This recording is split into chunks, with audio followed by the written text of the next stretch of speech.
તમારા બધાનું સ્વાગત છે મારા પ્રેગ્નન્સી કેર એપિસોડ 6 માં। આજે આપણે પ્રેગ્નન્સીના તબક્કા 3 વિશે જાણીશું। સૌપ્રથમ પ્રેગ્નન્સી તબક્કા 3 કોને કહેવાય છે? તો પ્રેગ્નન્સીના 7મા મહિનાથી લઈને 9મા મહિના સુધી એને પ્રેગ્નન્સીના તબક્કા 3 તરીકે ગણવામાં આવે છે। આ દરમિયાન આપણે શું ધ્યાનમાં રાખવું જોઈએ? તો આ દરમિયાન આપણે દર 15 દિવસે ડૉક્ટર પાસે આપણા તપાસ કરાવવી જોઈએ અને છેલ્લા મહિનામાં દર અઠવાડિયે ડૉક્ટરની પાસે તપાસ કરાવવાની હોય છે।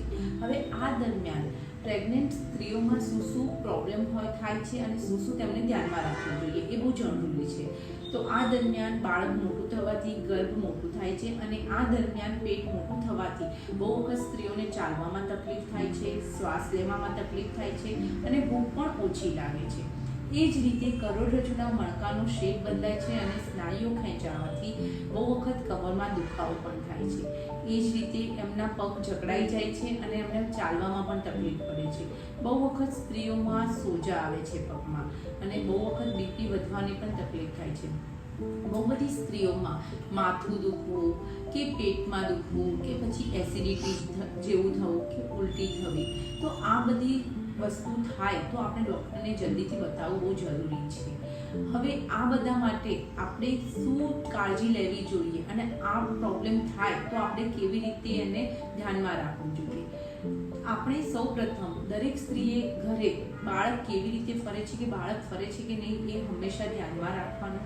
દરરોજ ઓછામાં ઓછું 12 થી 15 વખત બાળક ફરે તો આપણને સરેરાશ એની એવરેજ મળી રહે છે। એ જ રીતે જો કમરમાં તમને દુખાવો થતો હોય અને ઓછો હોય તો એના માટે કોઈ દવાની જરૂર નથી, પણ જો તમને વધારે દુખાવો થતો હોય અને સહન ના થતું હોય તો તમારા ડૉક્ટરની સલાહથી તમે મલમ લગાવી શકો છો।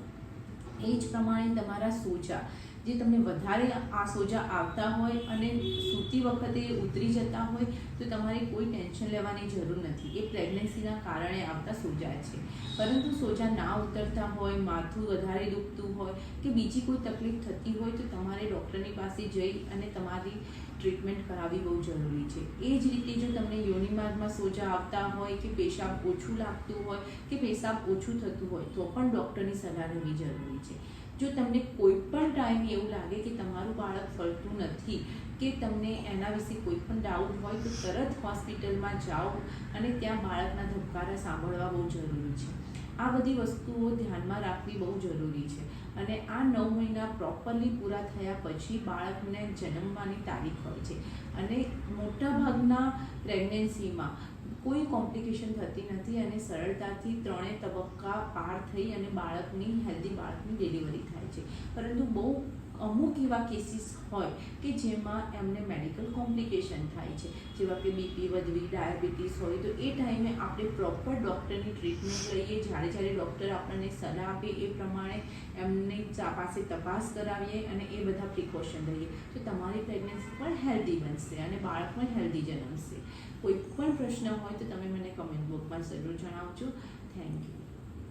હા, ઊંઘ ના આવતી હોય રાત્રે તો તમારે અમુક આદતો પાડવી જોઈએ, જેવી રીતે નવાયું દૂધ પીવાનું, ચાલવાની આદત કે કંઈક વાંચવાની આદત રાખવી જોઈએ અને નવાયા પાણીથી રાત્રે સ્નાન કરવું જોઈએ।